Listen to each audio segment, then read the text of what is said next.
Assalamualaikum warahmatullahi wabarakatuh. Perkenalkan, saya Nurida Awalia dari Teknik Industri dengan NIM 092024090300. Kali ini saya akan menjelaskan tentang perkembangan IKN. Pemindahan ibu kota negara dari Jakarta ke ibu kota Nusantara (IKN) di Kalimantan Timur bukan sekedar proyek fisik atau administrasi. Lebih dari itu, IKN merupakan simbol transformasi bangsa Indonesia dalam merespon tantangan zaman, memperkuat identitas nasional, serta memperdalam praktik demokrasi. Ketiga aspek pembangunan identitas nasional dan demokrasi berjalin erat dalam proses kelahiran ibu kota baru Indonesia. Pembangunan Ibu Kota Nusantara, pembangunan IKN merupakan bagian dari visi Indonesia 2045, menjadi negara maju merata, dan berkelanjutan. Jakarta sebagai pusat pemerintahan saat ini menghadapi berbagai persoalan. Ada kemacetan, polusi, kepadatan penduduk, dan penurunan permukaan tanah. IKN hadir sebagai solusi jangka panjang dengan pendekatan futuristik, kota cerdas, ramah lingkungan, dan berbasis teknologi. Hingga tahun 2025, pembangunan IKN difokuskan pada infrastruktur dasar seperti jalan, gedung, pemerintahan, hunian, aparatur sipil negara, dan fasilitas pendukung lainnya. Namun, pembangunan ini juga menghadapi tantangan besar, mulai dari pembiayaan yang sebagian mengandalkan investor, jaminan perlindungan terhadap masyarakat lokal dan adat, hingga isu kelestarian lingkungan di tengah ekosistem hutan Kalimantan yang sensitif. Oleh karena itu, pendekatan partisipatif dalam transparan menjadi sangat penting dalam proses pembangunan ini. Identitas nasional dalam konteks IKN.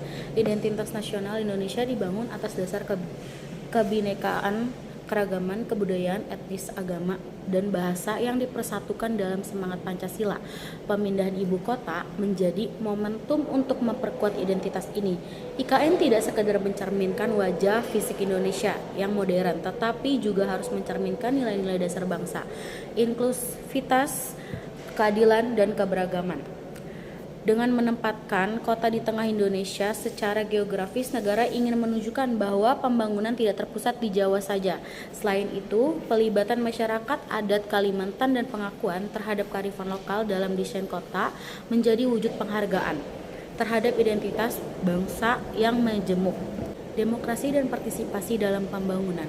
Demokrasi Indonesia ditandai dengan desentralisasi dan partisipasi publik.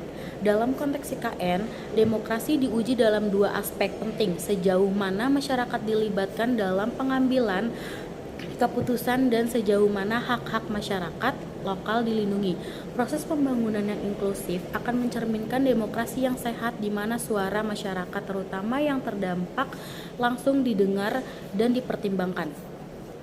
Namun masih ada kekhawatiran bahwa proyek besar ini hanya melibatkan elit politik dan ekonomi.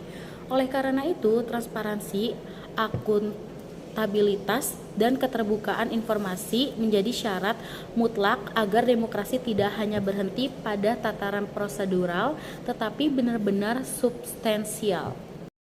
Kesimpulannya adalah, Ibu Kota Nusantara bukan sekadar perpindahan fisik ibu kota negara, tetapi juga menjadi simbol arah baru bangsa Indonesia. Melalui pembangunan, IKN Indonesia ingin menunjukkan komitmennya terhadap pembangunan berkelanjutan, memperkuat identitas nasional yang inklusif, dan menghidupkan semangat demokrasi yang partisipatif. IKN adalah harapan sekaligus tantangan.